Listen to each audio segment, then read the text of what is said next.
All right, in this video, we're going to be working through your Chapter 9 test review. There are 20 multiple choice questions and then a bonus, so please follow along. We're going to go through everything. I do realize that this was a very difficult chapter, right? Chapter 9, we were going over quadratic equations and a whole lot of things, right? The review mostly focuses on the quadratic formula, completing the square, and the discriminant. And then there's a little bit about how we shift our graph. But even if you didn't get to all the videos or you're behind, whatever, follow along with this review because I think it'll break it down and just focus on the main points, right? You're not going to get everything in this one review, but you're going to get the most important points for now. So just follow along. All right. Number 1, find the equation of the axis of symmetry and the coordinates of the vertex of the graph of blah, blah, blah, blah, blah. All right, so we have our equation over here that you can't see because I was zoomed in. The axis of symmetry, remember our equation's a parabola, and the axis of symmetry is that line right in the middle, right, where it's like a line of reflection where both sides are equal on either side. So to figure that out, first we need to find the x value. Right, the x value is, or the axis of symmetry can be found when x equals negative b over 2a, right? And remember in our equation over here, this is a, this is b, and this is c. Okay, so we're going to use negative b. B in this case is negative 12, so negative 12, all over 2a, and a is 2. Okay, so then we're going to simplify. So that's positive 12 on top, 4 on the bottom, and that becomes 3.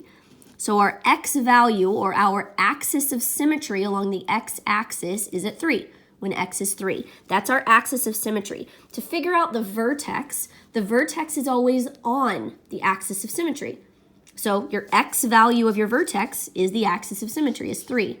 So when x is 3, what's y going to be for your vertex? Right? Remember the vertex is, if we have our parabola and we have our axis of symmetry, which goes right down the middle, our vertex is always right in the middle, and it's that turning point. It's either the lowest point, or if our parabola, looks like this, it's that highest point.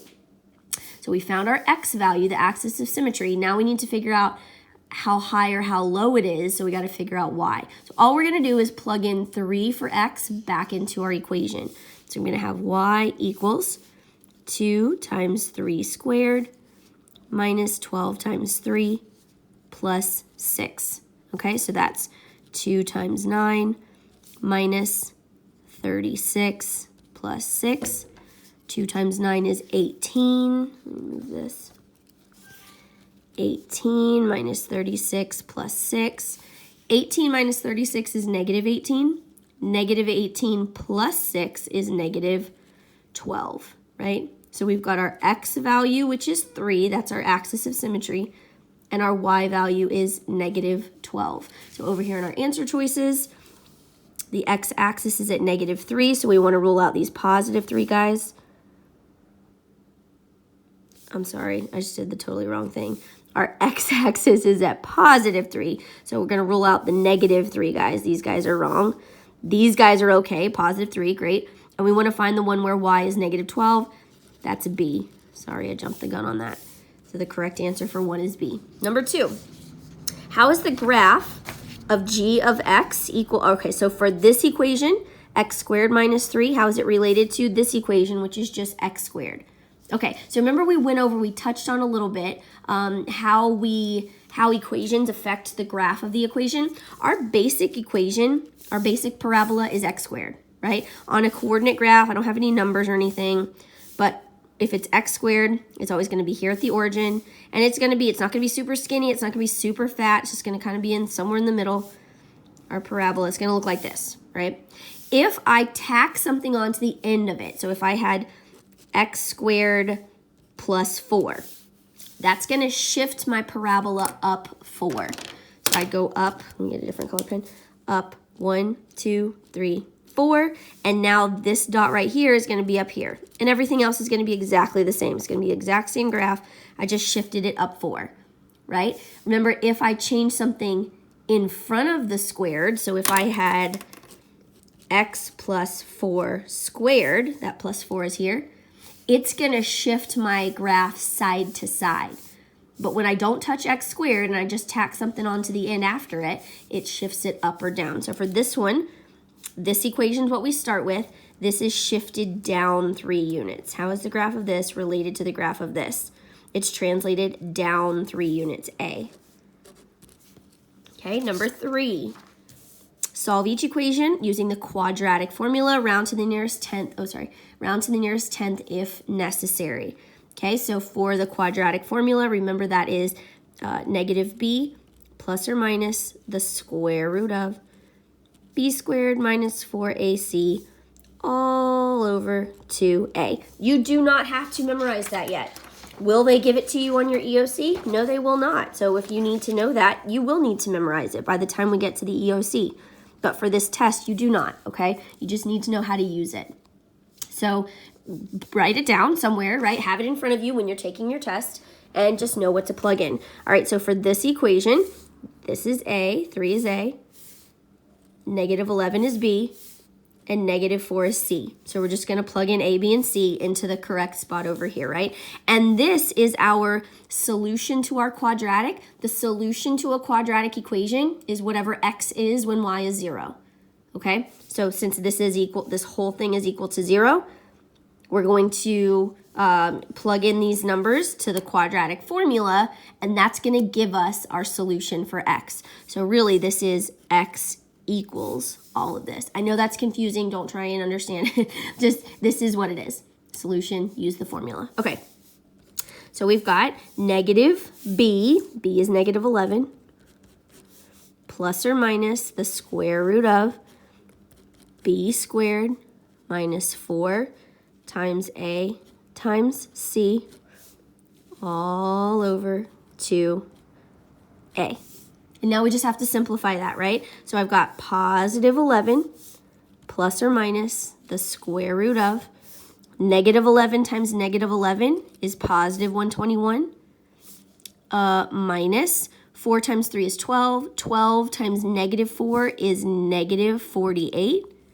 And since I have a double negative, it becomes a plus. And this is all over 6. Okay, so far so good. We're just simplifying. Now we want to keep going. I want to simplify what's under the radical. So I've got 11 plus or minus the square root of 121 plus 48 is 169, which is awesome because that happens to be a perfect square. The square root of 169 is 13. So I've got 11 plus or minus 13 all over 6. Now I can't simplify it anymore, so this is where I'm going to separate it into 2 different little expressions, right? I'm going to have 11 plus 13 divided by 6, and I'm going to have 11 minus 13 divided by 6. 11 plus 13 is 24. 24 divided by 6 is 4. 11 minus 13 is negative 2. Negative 2 divided by 6 is the same thing as negative 2 over 6, or negative 1/3. So these are my 2 answers for x, because remember this entire thing, x equals this entire thing. So by the time I simplify it down to here, this is x equals this, or x equals this. So negative 1/3 and 4. Back to number 3. Negative 1/3 and 4, that would be C. Okay, I know I'm going fast, but you can always pause the video and go back and look. Send me questions if you have them. You can always go back into each individual lesson and watch the video on that as well. All right, which equation is equivalent to 2x squared minus 24x minus 14 equals 0? Okay, this is a completing the square problem. This number 4, this is a completing the square problem. You have, I don't know, 2 or 3 of these in the whole. I'm going to put completing the square, just so you remember. Okay, so if you recall, completing the square, we have to have our A value, the number in front of x squared, has to be 1. There can't be a number in front of x squared, right? And then we have to get rid of our C value. So first thing I'm going to do here to get rid of this number is I'm going to divide everything over here by 2, and I'm going to divide everything over here by 2. Right? And 0 divided by 2 just stays 0. So now I'm going to divide each of these terms by 2. And I'm going to get x squared minus 12x minus 7 equals 0, right? So far, so good. Now with completing the square, this is not a perfect square. I want a perfect square trinomial, which means I started out with a binomial and I multiplied it by itself, the exact same binomial, and I got a trinomial, which is a perfect square trinomial now. This is not a perfect, the first term has to be a perfect square, the last term has to be a perfect square, and then the middle term has to be square root times 2, right? This is not a perfect square. So we got to get rid of this 7. So I'm going to add 7 to both sides of my equation to just move it over here for a second, right? So I'm going to get x squared minus 12x. I added 7, so that goes away, and I added 7 over here. Okay, so now I need to add something in here. How do I get this number? Remember, with completing the square, we add b divided by 2 squared. So negative 12 divided by 2 squared. And if I add it to this side of my equation, I have to add it over here as well. Plus negative 12 divided by 2 squared. Okay, so far so good. Now we want to simplify. So I've got x squared minus 12x. And then negative 12 divided by 2 is negative 6. Negative 6 times negative 6 is positive 36. 7 plus 36 is going to be 43. Yeah, 43. And now this is a perfect square trinomial. So when we go back to factor it, let's see if I got blank paper here. Remember, it's the same two binomials being multiplied by themselves, right? Since this number in front is minus, I know they're both going to have a minus sign. The square root of the first term is x. The square root of the last term is 6. So we can just rewrite this as x minus 6 squared. Oh, I didn't realize you can see the whole thing, sorry. X minus 6 squared equals 43. And then just to double check ourselves, this term squared, yep. This term squared, yep. This times this is negative 6 times 2 is negative 12. So that does work. First times the last times 2 should equal this middle guy. So our answer here is x minus 6 squared equals 43, which is D. I know that's tricky, but that was completing the square. All right, number 5. Look for a pattern in the table of values to determine which model best describes the data. All right, so we've gone over a few different things. Linear is a straight line when we graph it, and it's whenever we have the constant rate of change, right? So if these are going up by 1, these bottom numbers need to be going up by the same amount as well. We're going to add or subtract by the same amount, okay? That's clearly not what we're doing, because 1 to 7, we added 6. 7 to 49, we didn't add 6. So it can't be linear. Okay, quadratic. Well, it could be. A quadratic equation has x squared in it, right? It could be exponential. Exponential is when x is in the exponent, right? Or it could be none of these. So how do we figure it out? Well, what's happening here? We start with x, we do something to it, right? And then we get y. Okay, so we start with x, we do something to it, and we get y. So it looks like I multiplied by 7, right? Okay, well 7, there's a 7 here. 7 squared is 49. 7 to the third power is 343. Would 7 to the 0 power be 1? Yeah, so it looks like, and I know that's hard to do. You can't just figure that out in your head. I get caught up on these like, okay, I can tell there's something happening, but I have no idea what it is exactly. I'm telling you for this one, it's 7 to the x power. Okay, so 7 when x is 0, remember anything to the 0 power is 1. When x is 1, 7 to the first power, that's 7. When x is 2, 7 squared is 49. When x is 3, 7 to the third power is 343. Okay, so here our base is 7. When it looks like that's what we're multiplying the bottom by over and over, that's going to be your base, right? And typically that means that x is going to be your exponent. So this is an exponential formula or exponential equation. If it had a 2 up here, if it was squared, then it would be quadratic. But that's not what we have here. Our exponent keeps changing depending on what x is. So that's exponential, that's C. Okay, number 6. State the value of the discriminant. Okay, discriminant is just part of our quadratic formula. It's this part right here under the radical sign. So all you need to know about that is that it's b squared minus 4ac. All you need to know, discriminant, b squared minus 4ac. So b squared minus 4ac. This is a, this is b, and we have to move 2 over here and get 0, so we're going to have minus 2 equals 0, right? So negative 2 is going to be c. Okay, make sure when you're naming a, b, and c that everything is on one side of the equal sign. C can't be on the other side of the equal sign.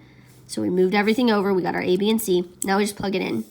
So I've got 8 squared minus 4 times a, which is 3, times c, which is negative 2. Okay, so a squared is 64, minus 4 times 3 is 12. 12 times negative 2 is negative 24. And when I have a double negative, I'm going to add them together. So I'm going to get 88. So the value of the discriminant, which is just b squared minus 4ac, fancy way of saying it, is 88c. Listen, I know as we're going through this that it's difficult, right? I mean, this is a lot of stuff. This is not what we normally do in everyday solve for x or whatever, right? This is tricky stuff, but I'm not making you memorize anything, and I'm going over all the questions with you right here in this video. So please write it down. Take advantage of this, okay? At the end of this, I'll write down the formulas you need to know. We'll go over everything real quick, and then like normal, you can let me know if you have questions. Number 7. Find the equation of the axis of symmetry and the coordinates of the vertex of the graph. And it's hard to see right here, but it's this guy. Right? Okay, so remember the axis of symmetry is our x value, that middle, when we have our parabola, right? The middle of it, that line of reflection, that's our axis of symmetry. And then our vertex is a point on that axis where we have either our minimum value or our maximum value. Okay, so first thing we want to do is find the axis of symmetry, that's x. Where on the x-axis are we? And that we can find that with negative b over 2a. Okay, so our b value here is negative 10. So negative 10 over 2 times a is negative 1. Okay, so negative 10 is positive 10. 2 times negative 1 is negative 2, so that's going to be negative 5. So our axis of symmetry is at negative 5. So first off here, I want to rule out the ones that say positive 5. Okay, so it's going to either be A or B. Now I want to find the y value. I know that on my graph, side to side, my x value is at negative 5, but now I want to know where this point is on this line at negative 5. So I got to figure out y. So I'm going to plug in, since x is negative 5, I'm going to plug negative 5 in for x back into this equation and solve for y. Y equals negative 5 squared minus 10 times negative 5 plus 17. Okay, and let me get out, sorry, that was crooked. Let me get out another sheet of paper here so we can simplify a little better. So that's y equals negative 5 squared is 25, and then we have this negative sign in front of it. So negative, and then all this is positive 25, minus 10 times negative 5 is negative 50. So really it's going to be plus 50 plus 17. Okay, so negative 25 plus 50 is positive 25. And 25 plus 17 is going to be 42. Positive 42. So x is at negative 5, y is at positive 42. That's this guy right here. These are our two choices. So we're going with this guy. Can you imagine if you had to graph that? That'd be whew, hard graph. All right, number 8. How is the graph of x squared translated to create x squared plus 4? So remember we just talked about that a few problems up. X squared is just your normal parabola. Starts at the origin, goes up. It's not super fat, super skinny. It's just, well, average, middle of the road. X squared plus 4 shifts our graph up 4 units because we tacked it onto the end. Anything we tack onto the end after x squared shifts it up or down. So it's going to go up 4 units, C. Okay, and then lastly for this first page, number 9, solve each equation using the quadratic formula. Round to the nearest tenth if necessary. So pay attention to that for this one because we are going to have to round. All right, so we've got d squared plus 4 equals 6d. We want everything on one side of the equal sign, 0 on the other, right? The only time we're going to solve a quadratic equation and we're not going to have 0 on one side is when we're completing the square. Any other time, you always want to get 0 on one side of the equation, okay? So we're going to subtract 6d minus 6d. These go away and become 0. D goes in between d squared and 4, so I'm going to write d squared. This is minus 6d, and then this is positive 4, so I write that at the end. Okay, so this is our equation. We want to solve it using the quadratic formula, right? So our A value is 1, our B value is -6, and our C value is 4. And I'm going to get a second sheet of paper here to solve this. All right, quadratic formula is -b plus or minus the square root of b squared minus 4ac. b squared minus 4ac is our discriminant. Not that that's important, just if you see the word discriminant, it's just b squared minus 4ac. And there we are, and this is equal to x. Okay, we're solving for x.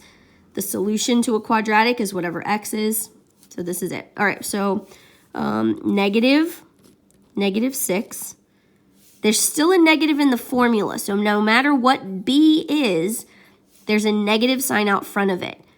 B in this case happens to also be negative, so we've got 2 negative signs. Don't mess that up. Make sure you pay attention to that.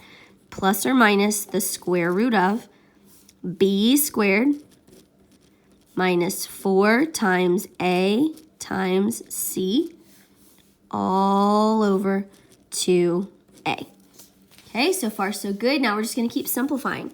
That's +6 plus or minus the square root of -6 times -6 is 36, minus 4 times 1 is 4, 4 times 4 is 16, all over 2. Okay, then we simplify what's inside here. 6 plus or minus the square root of 36 minus 16 is just 20.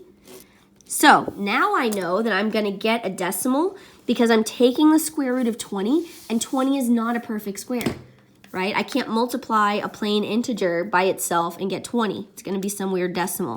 So I got my calculator handy. Square root of 20 is 4.47, so I'm going to round it to 4.5 since we're dealing with the nearest tenth. So it's about 4.5. So I'm going to say that this is 6 plus or minus 4.5 all over 2. Now remember, we just rounded, right? That was a really big decimal that we rounded to 5. So in our answer choice, if none of our answer choices match exactly, we're going to pick the closest because whenever you're rounding, stuff gets a little bit off, okay? So we're going to pick the closest answer if it's not exact. All right, so now I'm going to separate this into 2 different expressions. I'm going to have 6 plus 4.5 over 2 and 6 minus 4.5 over 2. Okay, so 6 plus 4.5 is 10.5. 6 minus 4.5 is 1.5. And when I simplify those down, 10.5 divided by 2 is about 5.25-ish. Go up a little bit. And 1.5 divided by 2, 0.75, yep. 0.75. So we should get, for our answers, about 5.3-ish and about 0.8. Both positive. 5.3 and 0.8. So let's see what our choices are here.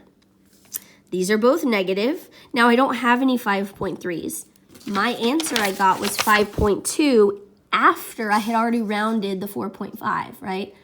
So since this technically would round to 5.3, but my only answer choices go to 5.2, that's close enough because they probably slightly rounded different when they were solving, when we first originally got that long decimal.